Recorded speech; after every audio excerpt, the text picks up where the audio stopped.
Welcome to Native Yoga Toddcast. So happy you are here.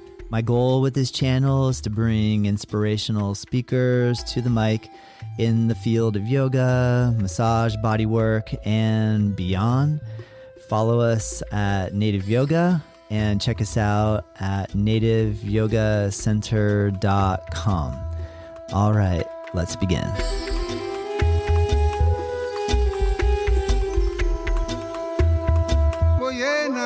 Welcome to Native Yoga Toddcast. My name is Todd McLaughlin, and today I have a very special guest, David Garrigues. David is, I'm a fan of David's work for many years now, and it is a huge honor to have him on the show. And his enthusiasm, his artistic vision for the creation of the work that he puts together is so inspirational to me. I also am very inspired by the fact that he goes against the grain and does things in a way that's sensible and intelligent without worrying about the broader context of cultural norm. And I just think that his view of the Ashtanga Yoga practice, his understanding of the body, and the way he teaches, which you can watch all of this on his social media, which is very prolific with an enormous amount of content that you can absorb. He is just very valuable. So thank you for being here. I hope you enjoy this as much as I do and did. And I appreciate your support. Any love you can send via social media, email, subscribing, and all that jazz, sharing with friends, all that stuff is hugely appreciated. And I would encourage you to go to David's website, davidgarrigues.com. It's in the link below. You're going to find links to all of his handles.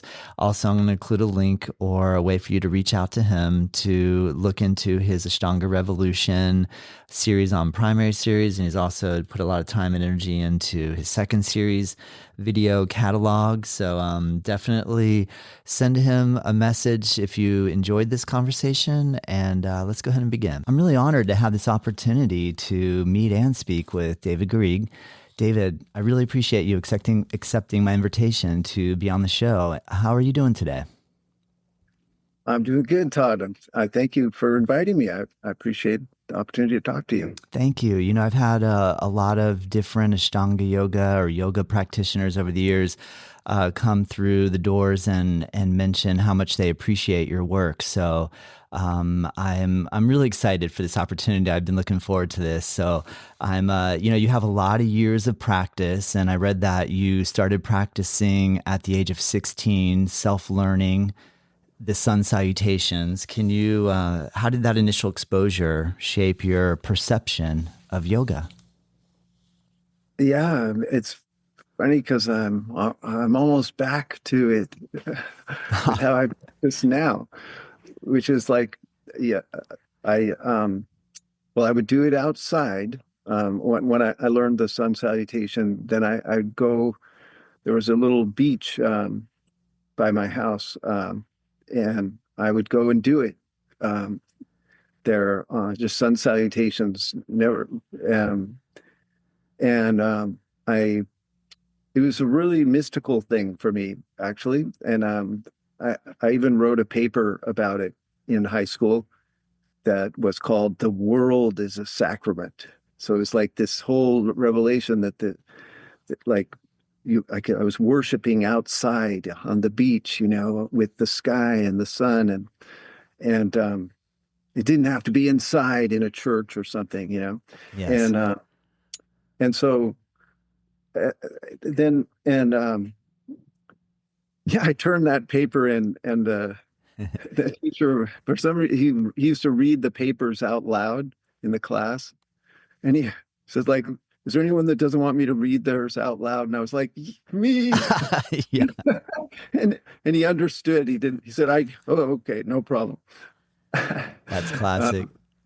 Because it was an out there idea, I'm guessing, at age 16. I mean, is this a public or a private school or? No, it was just a public school. Totally. Yeah. This was like, yeah. And I still remember what he wrote on it. He wrote like something like a fine expression of your spiritual quest, or it was nice. And it's funny because you hear that don't practice outside, but that's exactly what I do now. I practiced really basic stuff, and I just like I practice at sites when I have to, but if I have the choice, I go out. I've made a whole space, and I love the same thing that started me. That's cool, man. That's Yeah, awesome. yeah. Did you come across a book that had pictures of a sun salute? I mean, we're going back to, I don't know what year this is, but obviously it wasn't YouTube you were watching. No, Uh, yeah, yeah. No, my this friend taught it to me. cool. This dishwasher at a restaurant that I worked at. Yes. He was a real he egg is a real intellectual. So he knew a lot about a lot of different things. He's a very cool guy, but he knew a little bit about yoga, and then he knew the sun salutation, and he took me out and taught it to me. That's so cool Yeah. that you say that, man. 'Cause I remember working in a restaurant at 16 and the cooks got me into the Grateful Dead and I went and saw my first Dead show. And so it's funny, like the things that we learned working in a restaurant. Yeah, Yeah. yeah, yeah. That's cool, man. Well, I also noticed that you then started studying under a teacher, Marie Svoboda, in 91. What was it like to go from being a rogue outdoor self-taught yogi to now being under tutelage? Yeah, it was that was a real trip actually. Like and it's funny because I don't remember um like having resistance or anything like that. I just know that when I met her, I had done some little bit of other yoga before that. Not very much, but when I met her, like, no, it was unbelievable actually. So the very first class I went with her, I was like really intense about yoga, but by the time I got to her, I was or very not very experienced, but like really into it. And and I had studied a little bit of Iyengar yoga, and they did not focus on lotus pose at all. Like but I saw the pictures and like the yogis doing, and I wanted to do lotus. And so for some reason, the first class I took with her, she just looked at me really mystically and went, "You want to do the lotus?" Whoa, how did you know? Like, what? And um, yeah, and so she was a very intense woman. But I moved in Seattle. I moved to her neighborhood to be by her studio. So I started going to all of her classes, and she taught her own thing. And what I the when I reflect on it, what it was that she taught, it was so interesting because she was really into how you got into your pose, like which is what vinyasa is all about, right? And it's about the transition, or it's a big emphasis on that, and that's what she was into this whole process of how you went about it, and rather than you're just as soon as you're doing the pose, it was kind of lost interest to her. Like it Mm, was this that's whole cool. process, how That's you're going to cool. approach it and go into it, and what the movement was going to be, and what your thought process, That is and cool. yeah, yeah, Well, that's amazing. So wait, this is around 91 and you're in Seattle. So you were in Seattle at the kind of birth of the whole grunge era as well. Was that something that was on your radar at the well, time? what's so strange is I had left that, right? Like I had been a punk and done, played in bands and well, in one band, not bands, but a big band that like was really influential in creating that grunge. Wow. Yeah, Very cool, Dave. I didn't know that. That's amazing. That's awesome. That's awesome. yeah, yeah. Like, I mean, it's kind of intense actually, but so, so so anyway, but I left that and I went to Evergreen State College in Olympia, um, and studied and then I I left all that behind And then when came back to Seattle, I was just completely not part of any of it. Like I didn't even know Nirvana or anything. Like that's Yeah. how kind of out of the loop I Wow. became on it. Um, That's cool, man. so I was, That's awesome. yeah, yeah, I remember as a teenager, I looked at Evergreen College, and that was like for me, seemed like the holy grail of potential schools to go to at that age. yeah. Was it as cool as it seemed from the brochures? And Yeah, it was well, it changed, but like the from the 70s or whenever it started, it was amazing, got it. Todd. Got it. It was based on like that no program would ever repeat, like Wow. yeah.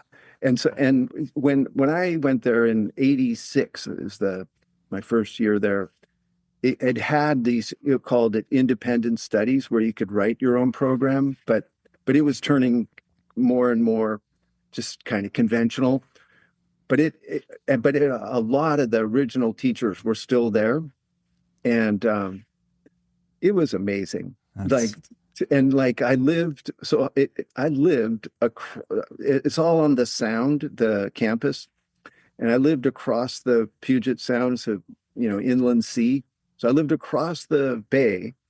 So I would kayak across the bay, stash the kayak in the woods, and go up to school.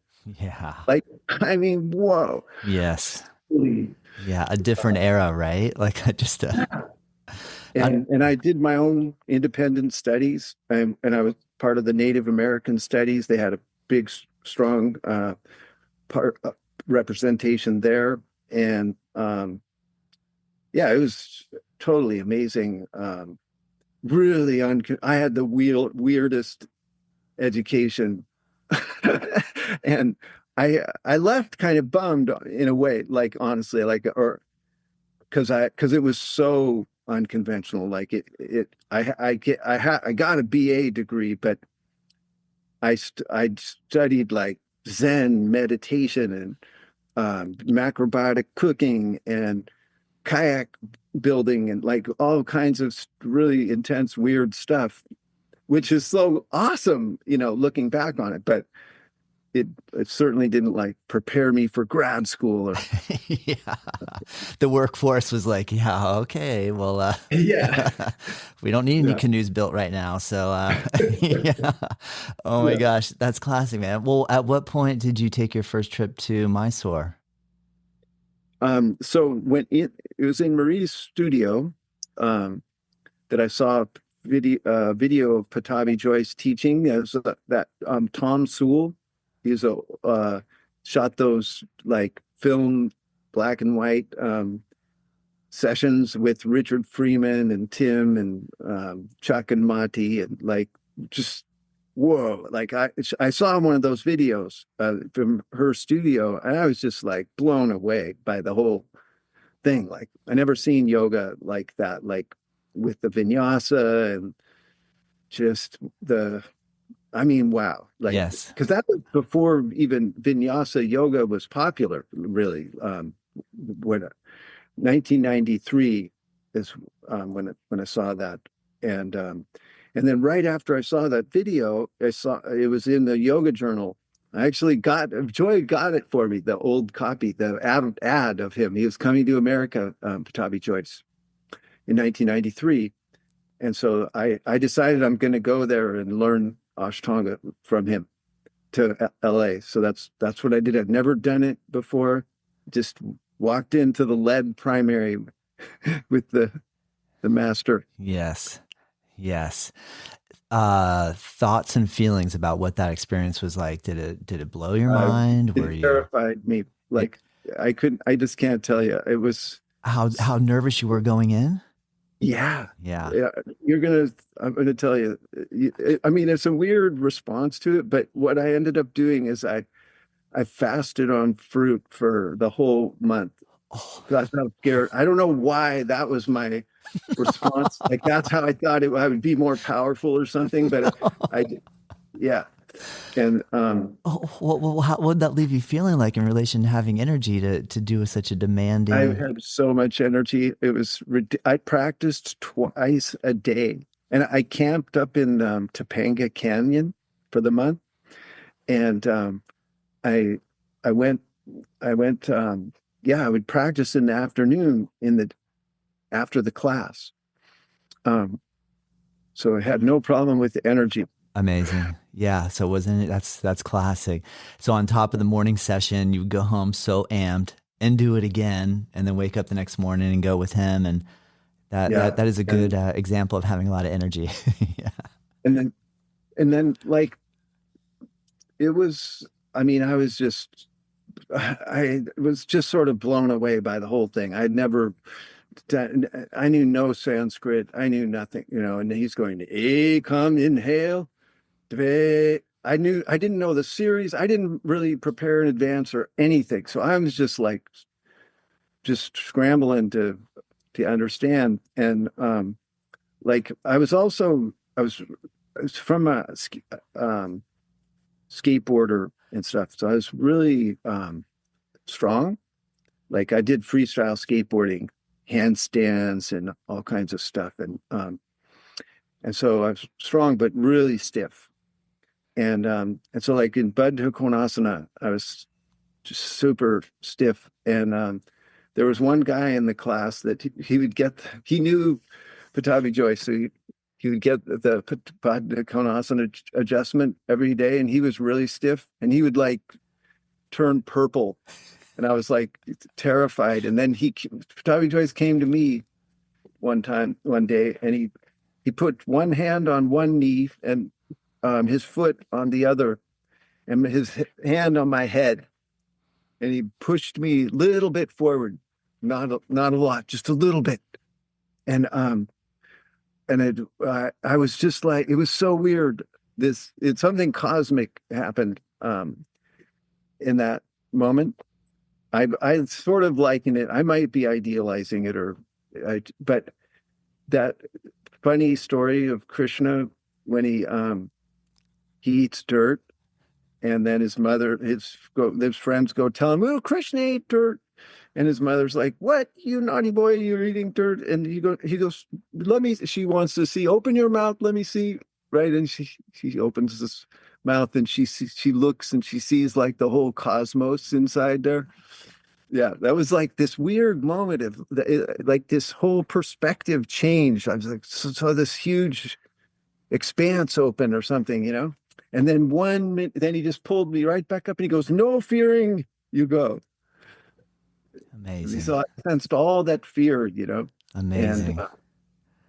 That's really cool to hear, David, because I remember when my wife and I were we took our first primary series class with him in Mysore, and I had heard so many horror stories about that one particular pose, about people being pushed so severely deep into it that they couldn't get up off of the floor after. So the process of actually landing in the room, I was completely terrified.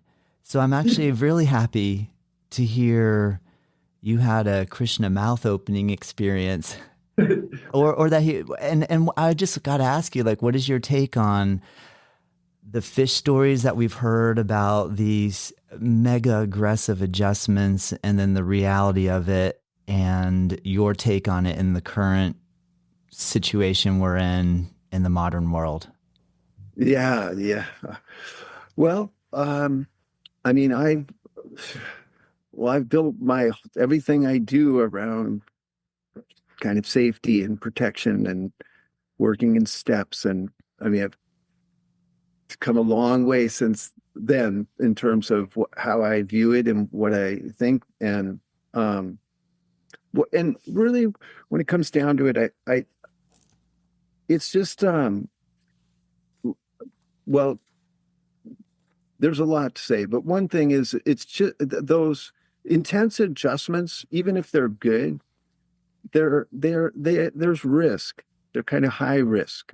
And I'm not, I personally, as a person and as like my own practitioner and as a teacher, I'm not willing to go to do that, take those risks, even if it means put maybe like less opening or something like that. Like, just feels risky. And when I was 28 or whatever, when I met Pattabhi Jois, and I went to Mysore right after he told me, come, you come to Mysore. And I came.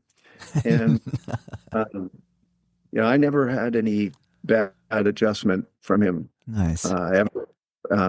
And, um, so, and it also, but to me, he worked with people very individually. And I mean, I know he worked with me like that. The spirit, that adjustment that he gave me in LA was exactly how worked with me all along. Like late, he actually wouldn't help me. It was more that like he wouldn't help me until I stopped caring about whether he would help me when, Mm. like, Yeah. yeah. Yeah. And so he did not push me. He, in fact, if yeah. I see that. And I see what you're saying. yeah. And I'm not saying that he didn't push other people, or like, I'm not trying to discredit or anything like that, but um and I don't think, well, I think that the evolution of it, things evolve hopefully naturally and wholesomely, or that there is that potential for them for things to happen with things. Um and we're part of a big experiment, and so we want to, I mean, to me, I try to honor what's good about the past, and what happened to me, what I observed, and what people just the and take what's good and move forward intelligently. And also me, I've spent, you know uh, a lot of time with myself, practicing and exploring and discovering all, um, huge uh, territories of Ashtanga and Hatha Yoga that Pattabhi Jois didn't teach me, and those are valid to me. Those are uh, important, and I've taken the time to, like, write them down and put them in videos and share. But somebody else, then the next people are going to they're going to have their new place to take it. Yeah. And this is the natural thing.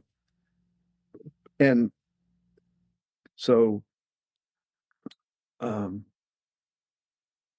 Good but answer. it doesn't Good answer. include bad adjustments, and that there's definitely people that got hurt. And still now it's happening. People getting bad adjustments, and Yes. Yeah. that are so. Why do you maybe, because I saw a recent post you did on Instagram where you referenced the yoga fascista, and I loved how, okay, so the big question about progressing one's practice and then hitting a plateau where it feels like I'm not progressing. And so Yeah, you put attention on a stanza or line within that text that mentioned that there are limits. Because maybe as like you and I coming into yoga from that zone of mind where you were when you were younger, going Padmasana, whoa, look at that yogi and yeah, that, right? I want to be able to do that. And so there's this fervor or excitement to, or maybe this idea that if I practice yoga, I'll go into a realm of limitless potential. And then I see pictures of people doing really extreme stuff. And I think, well, if I just work hard enough, I'll eventually one day be just like them. And I love the way that you were addressing um, your thoughts on this. Could you elaborate a little bit that for us here and about how if we do acknowledge that there are limits, then how we could set up different parameters for understanding what the definition of success is in a yoga practice? Yeah, I mean, you're saying it so nicely. I mean, it's a really unpopular idea right now, and that that that the idea that there's limits, right? You always want to think you could do anything, and it's just it's well, it I wish I could call up this. I might be able to find it on my phone, but Joy shared with me this thing about this guy. He's talking about how dangerous and like harmful it is when there's like everything's based on achievement, and it's like limitless what you can achieve, and like how that's actually what he's arguing in this thing is that is what leads to like depression and like really feeling lost. And because in that book, see, the Yoga Vashista, it looks like it's telling you that because it says that things like you hear, like you see on Instagram all the time, like it says when failure occurs, it can be seen as slackness as of the effort, right? So that means that when you fail, it's just because you didn't try hard enough. But then I think in that post that you're talking about, in that same text, it says, but a wise person knows what is and is not possible through self-effort. You see, and this, to me, this is so big. And I'm sorry, this could be one of the rabbit holes that Well, we I'd like it. mentioned. This is the hole I wanted you to go down, though. So thank you. Yeah, All right. because I'll try to tell you the brief summary of this story, but Yes. to me, this says it really encapsulates it because basically we don't, we can't, not everything's open to us, but something very good is open to us. Something within these limits, this limited person that we are with our foibles and weaknesses and everything, all that whole combination of imperfect bent me is perfect for something. And Yeah. when you would discover that something and you go for it and go into it, well, then it's limitless in a way. It gives you that feeling of limitlessness, but you have to kind of embrace that you're shunted somewhere, and there is all kinds of limits imposed on you in order to open up into what the possibilities for you are, right? Yes. Yes. Yeah. Well And said. Well I said. will Yeah. say, That's. I think that's so yeah, important. You're right. Like when you said about depression, that is a really good point because if we're thinking everything's limitless and then clearly we're not acknowledging the limits that we do face, that's a depressing reality because then I go, well, shoot, how come I'm not doing it? And so therefore, exactly. so You that's, live in this terrible, yeah, terrible yeah. feeling about yourself. And Ah, yes, yeah, I know, man. Well, that's cool. yeah. So the story, can I just tell it Please, to you please, really yes, brief? please. I want, yeah, keep Yeah. going. I'll try to, no, I won't stretch it out too Don't much. worry, But don't so worry. in this story, it's a Native American story about the trickster. Okay, and this is a archetypal character that's so important, and it's about the trickster's like the coyote, right? And it's kind of the outcast or the person that's different, and he does things differently, and he's thought of as lazy, and he's always imitating others, and he's trying to find the easy way to do stuff. If he sees like grizzly bear doing something, he'll go, "Oh, well, I can do that," and then he like does some really lame attempt at trying to do it, and it completely fails and gets him in trouble. And he's always bumbling and getting in trouble, and that's partly why people love stories about him because he's just the imperfect one, just bumbling his way through, right? Um and and and so in this story, the chief of all the beings calls them together and he says, well, there's a new type of being coming, and he's saying that the humanity is coming, and it's all the animals that, and he says, so we need to have like official jobs and names. And so tomorrow at dawn, we're going to assemble, the first come, first serve, gather in front of my lodge here, and we'll start giving off the names and the jobs.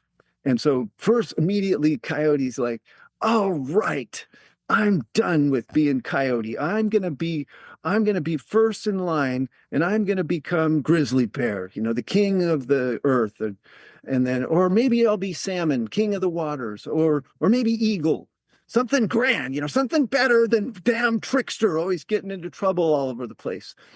And his friends all know what he's like, boasting and stuff. So they're all kind of rolling their eyes. So he goes home and his wife also knows what he's like. So she's kind of, oh boy, here we go again. And so he's like, okay, he even tells her, I'm going to leave her because I'm leaving this life behind. I'm going to become Grizzly Bear or something important in this world.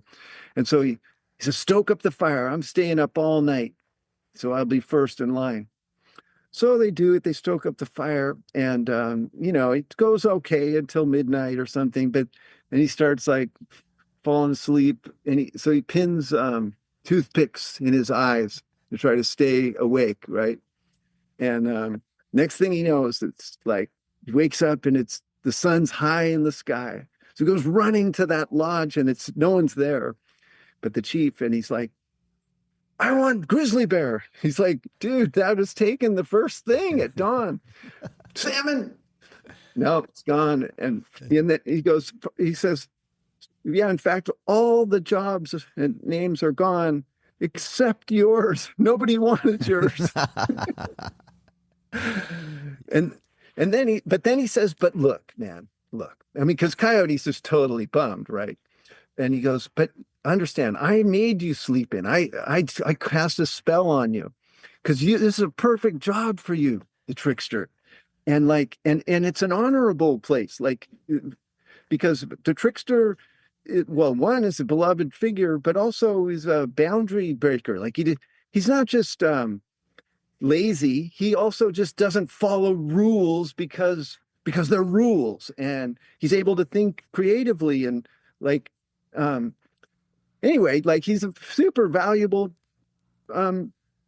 aspect of things, just like you and me are. And we're saddled with these selves, these imperfect, and we always wish we were this or that, or could do that, or be like that person. But we're perfect just as we are. So yeah. Oh man, great story. Love it. And then so you and I are on our mats practicing. We have the revelation that I am good right here. This is great. I'm bending this far, and I'm dealing with this ache pain in a way where I'm trying not to make it worse. And so then my next question is, why do we keep practicing? Why do we keep getting on there and doing it? And I'm just curious, what your answer to that why is. Well, I know it's a hard question. I apologize. No, it's not. It's not actually hard. It's big. Like there are so many things. But I ask myself this question often. That's why I love to hear what other long-term practitioners' take are, because you keep showing up, you keep delivering, you keep teaching, you have passion, and I'm just curious.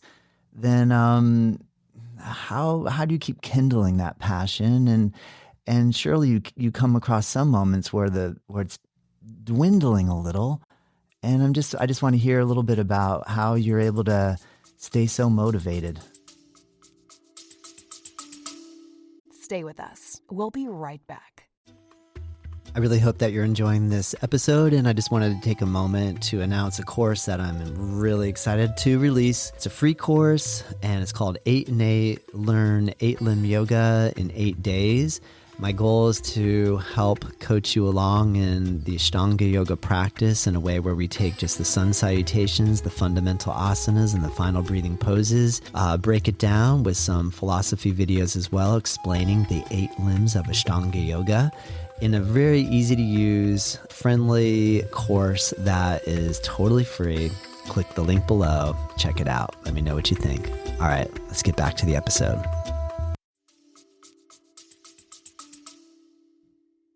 Yeah. So the thing is, okay, I don't always stay motivated. And I want to just tell you that. Thank you. I appreciate that. That's actually, I think you're very honest. Yeah, yeah, of course. And, like, I've been dealing with this impasse in myself, like a really weird one, man. Todd, sorry. It's okay. Is this not wanting to change anything about myself? Yeah. Yeah. It's like, if you ask me to change one bit, I'm just, no, I don't want to change one thing, and it's a terrible, it's funny. It's both sort of delightful in a way, but it's unrealistic, or it's a recipe for suffering, basically, is what it is. And but it can come on you. It can this thing of like where we feel so pushed up against obstacles or pressure of our life that one change or one is just we almost can't face it, and see, because what yoga really does ask from you is that it does ask you to keep sacrificing. Okay, so to keep and yes, and like yes, you can't, and to really live life well, you have to keep sacrificing, and it can't be the sacrifice that you made yesterday. It really won't suffice for today. It has to be new. And if you don't, life is really is going to trample you in every way. Like your health will go down, physical, mental. Like the only chance that I see is to keep sacrificing, and to keep like dedicating myself somehow more to these. I'm talking about basic things, like to the daily habits that we have, because this is where we get stuck, right?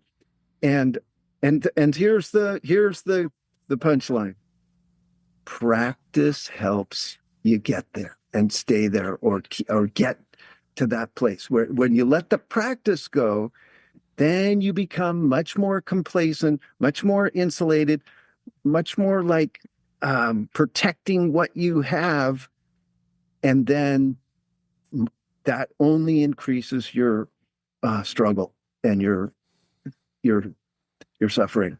Oh man, thank you so much for that answer. That's a really good answer, because I needed to hear that. Yeah. And then there's one other thing about it, and I just have to be honest that, like I'm like everybody. I have resistance to practice, but in the moment of practicing, I have great joy. And it happened from the first time I did sun salutations on the beach, and it still happens. But I am like Coyote. I do it exactly the way I want to. And I really don't, and because I do it the way I want to, I think that's part of why I have joy when I do it. It's like if a rule does not appeal to me, I don't follow it, and I'm willing to accept the consequences for myself. Because a lot of rules are made by important people that made them for good reasons, but when I step out there and do my thing, I take responsibility. And then one of my conditions is that I'm going to do what makes me happy. And so that when I do get on the mat, it's a joyous experience. It's something I want to return to. And so it's not like I'm brutalizing myself or beating myself up and I possibly could be more disciplined about it because I have that idea. But one thing is for sure, I do it. I practice, Yeah. and I don't do advanced series and things at this point. But I don't care. Yes, yes. You know, that makes me think, I'll refrain from utilizing any names, but there's a current scandal awareness going on in the Ashtanga community. And then I saw somebody else, again, I'll refrain from using any names, saying, you know, here's a picture of my certificate from being authorized back in a long time ago from Pattabhi Jois. And I'm resending it now because I feel like I want to just do it my way, but do it honestly, and let the honesty of the experience be the force that I'm attempting to uphold, or the morality that I attempt to uphold.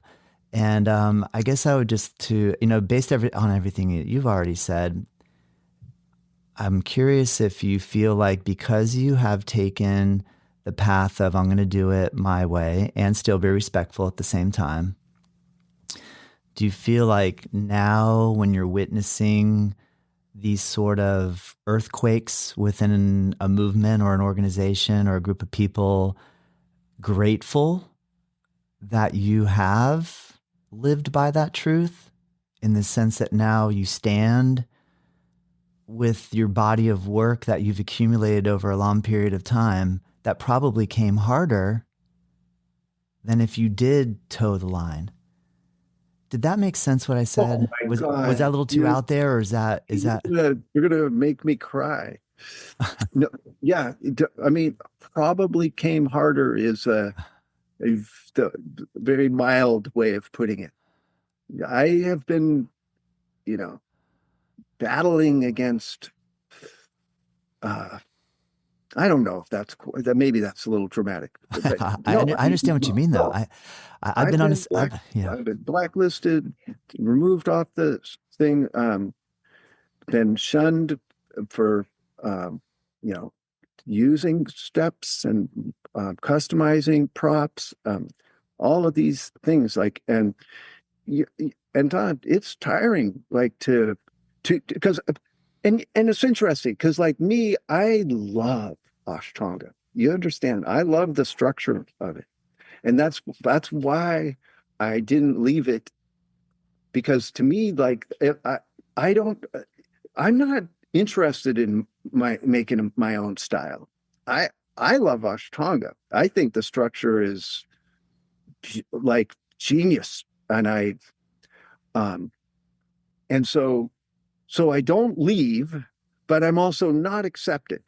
And so that's what I've been walking for. Um, now it's like at least 15 years of my teaching. And it's a damn challenge. Hell yeah. And Yes. and Yes. but Yes. Yes. Yes. and I'm very sorry when, what used to these bigger, like, because bigger, like, real harm, that's of an extreme nature, surfaces. But there's also, there's a baseline unsoundness to the way it's being taught that still doesn't go addressed.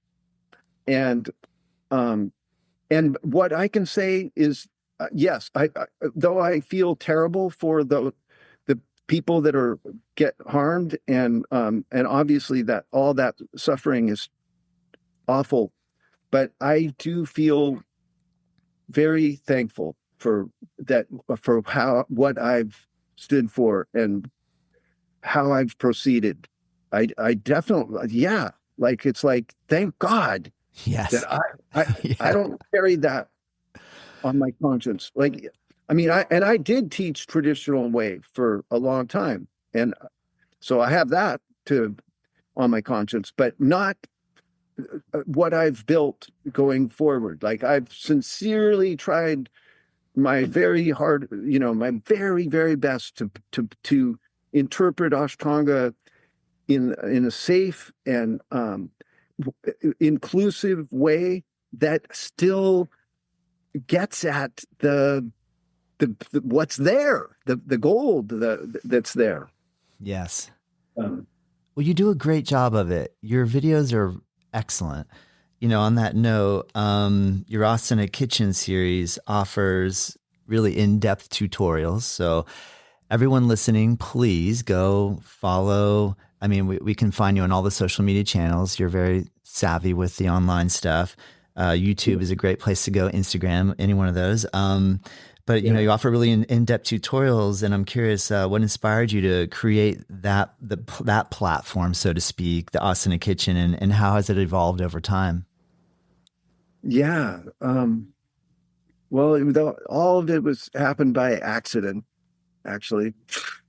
Um, and it's been I've done it for a lot of years, actually. I was one of the very first Ashtanga teachers to do social media. Um, and my partner and Joy, she's a filmmaker. And the way we started it was just that we went to a filmmaker seminar in New York, whatever it was, many, many years ago. And it was social media for film, um, making films. But she was like, we could do this for your yoga. And and so that's how we started it. It's just and then she's a filmmaker, right? So we had the equipment and stuff. And so just started trying it. And then it was a little bit based on Tim Miller, when he used to do the workshop, the asana doctor. Yes. There would be that troubleshooting thing in the afternoon. Yeah, Yes. it was kind of based it like that. That was my idea, was to try to, um, you know, kind of troubleshoot like that. That's And, cool. That's uh, cool.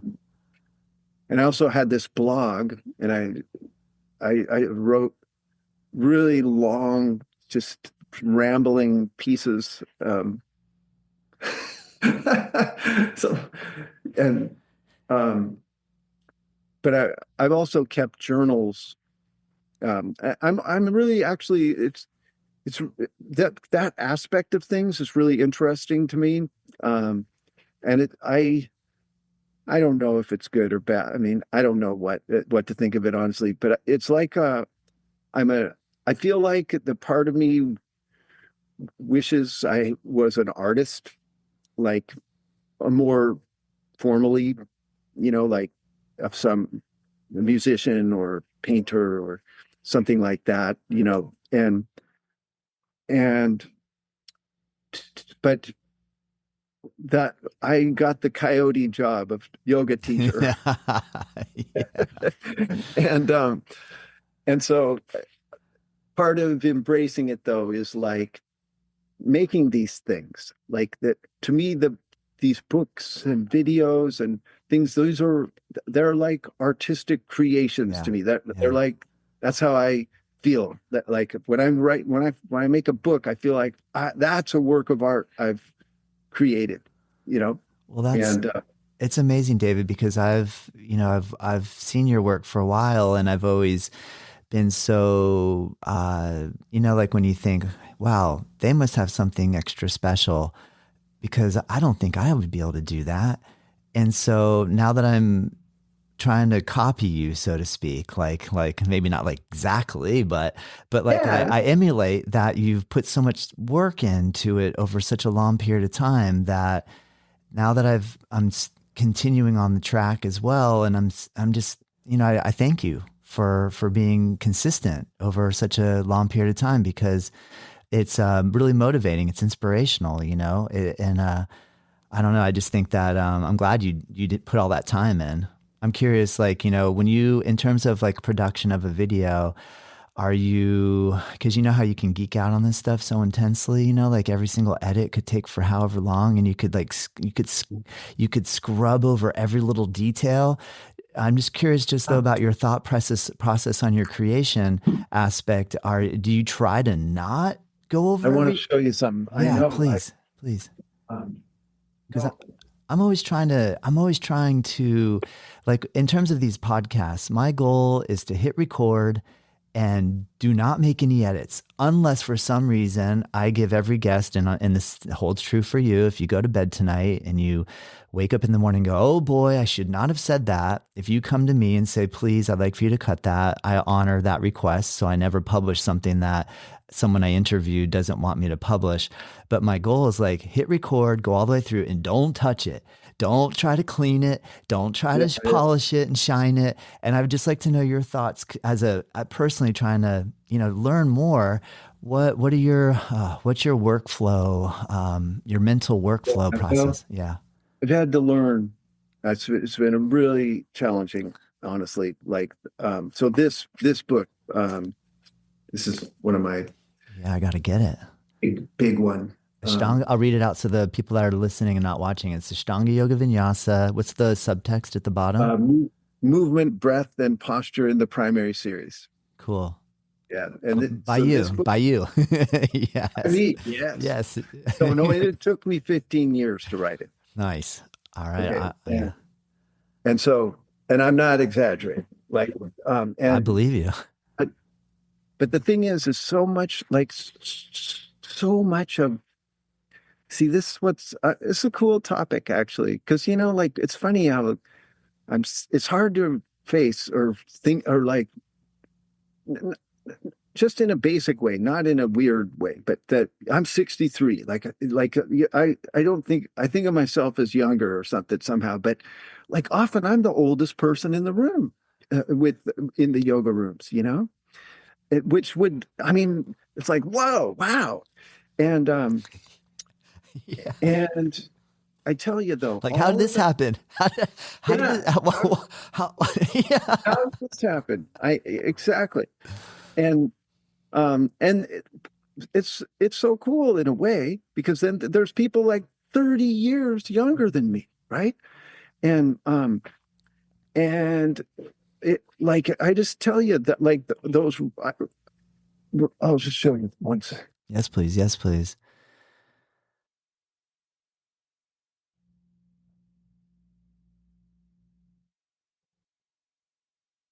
For those of you listen, the pause is because David's going to go grab another prop. Yeah. I have all these. Cool. Wait. This book is called Hatha Yoga. Oh, this is your journal. The Hatha Yoga Mandala. Holy Circle. Wait, now is this a published book, or is this just a one-off? No, this is a journal. Dude, I love the artwork on the cover too. It looks so like for real. Yeah. I mean, I have 100. Wow. This is another one. Just collecting and sketching and nice, dude. Drawings and writings, and that's so cool, man.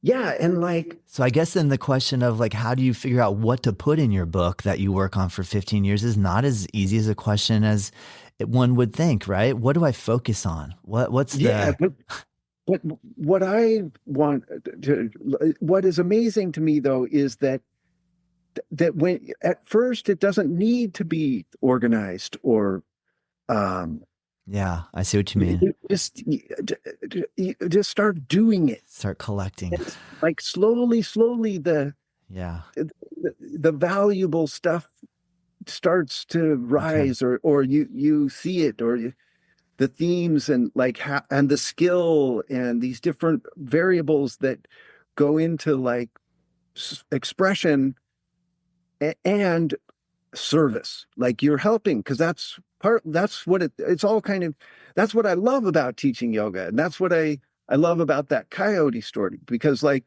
it to me, that I teach yoga, it's a way of giving that's really unique and more powerful than what I would have come up with on my own, like if I would have wanted to be a surfer or whatever, a musician or something. Somehow this combination is it really works. And so there's both this creativity aspect, but then there's also that you share it and it benefits people, right? And so what I would say is to just do it and keep doing it and keep doing it. And then it will, like how to edit it will become more and more clear. Yes, great advice. Yeah, David, man, I appreciate that. I'm stoked to hear that. I have I want to mention your website is davidgarrigue.com. That's in the link.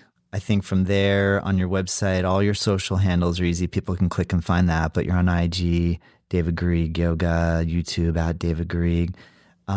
You have a Ashtanga Revolution course for primary series. You have very soon coming out a second series course. You also do those two, they're not on my website, but but if you're interested in those, they're excellent big video courses on primary and second series. Then you can contact me on just Instagram or through my website and ask me, and I will steer you towards those. But I don't know if they're on. I'm pretty sure I don't know if they're on there. They either are or aren't. I'm not sure, honestly. But that's cool. Well, you responded to my email very quickly, so I know anyone who emails you, you'll do the same for them, which we appreciate. We appreciate it. And then you also do personalized coaching one-on-one, and I believe you have a certification training coming out. Out of those things that I just mentioned, is there something you want to talk about? Just to let you know, I do this one-to-one personalized coaching, and that I'm really enjoying. And it's a small group and of people that I'm doing it with. But if you're interested in that, you could direct message me. And then I'm doing a 6-month kind of teacher training.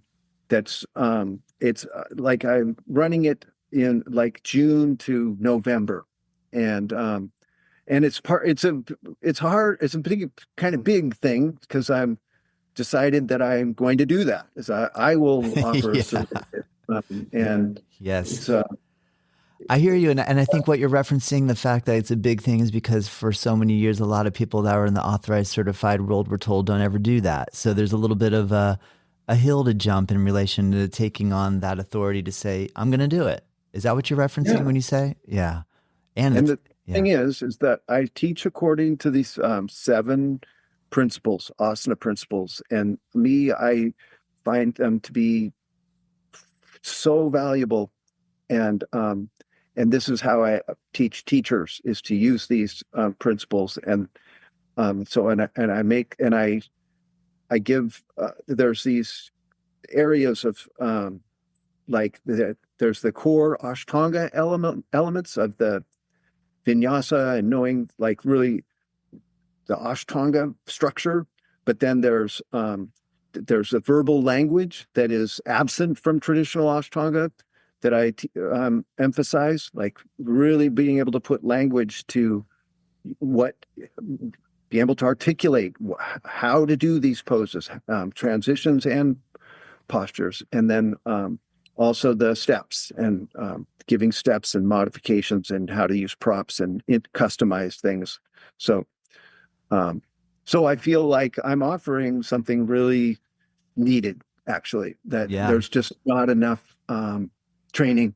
There's not enough knowledge of the kind of knowledge that I think is important for an Ashtanga teacher to have. There's not enough of that out there, and so I'm providing it. And it's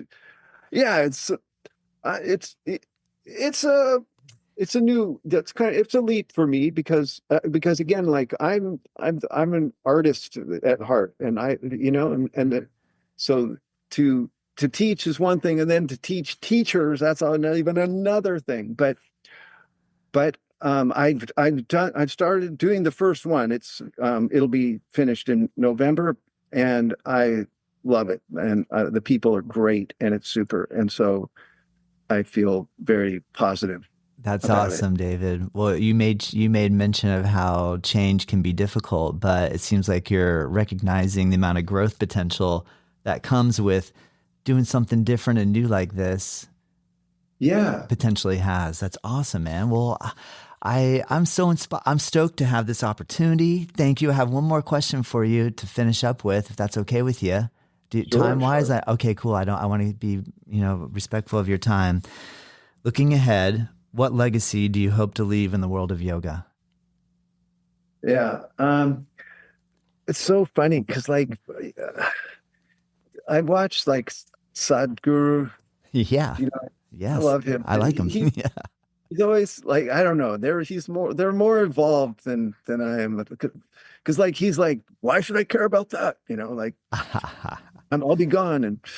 And I don't know why, but it does matter to me. And it's actually like motivating me to do things. And I know that that's ultimately futile. I mean, like, because even if things like, who knows, the world could blow up, today. But it'll also at some point, even in a natural course of things, it won't even be here. And so those things are funny to chase, right? But at the same time, I like that's part.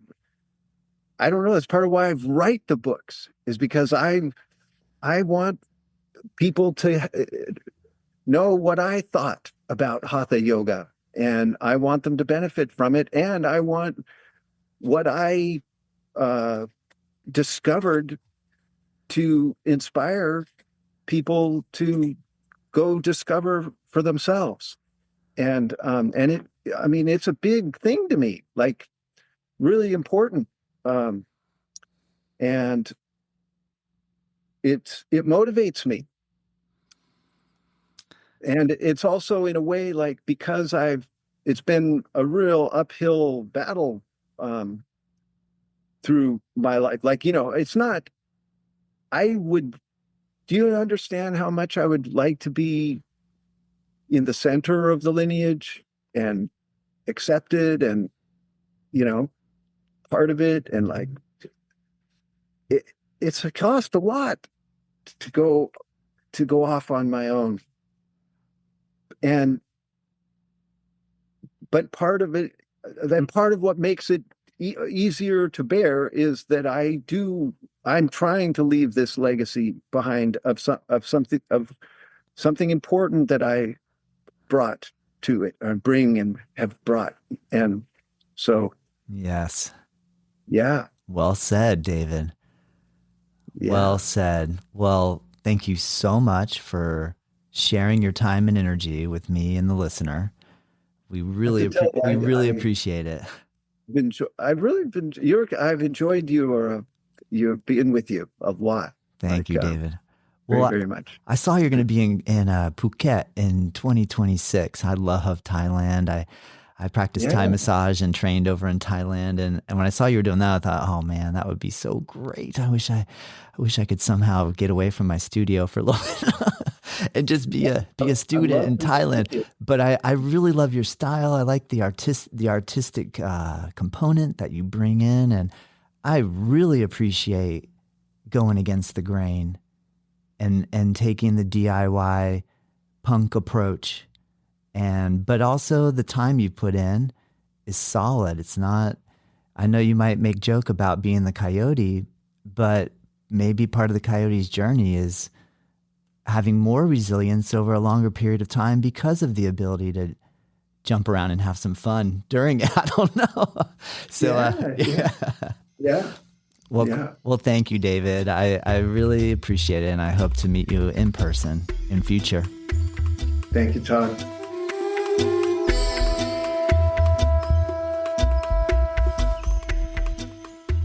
Native Yoga Toddcast is produced by myself. The theme music is dreamed up by Bryce Allen. If you like this show, let me know. If there's room for improvement, I want to hear that too. We are curious to know what you think and what you want more of, what I can improve. And if you have ideas for future guests or topics, please send us your thoughts to info@Native Yoga Center. You can find us at nativeyogacenter.com. And hey, if you did like this episode, share it with your friends, rate it and review, and join us next time.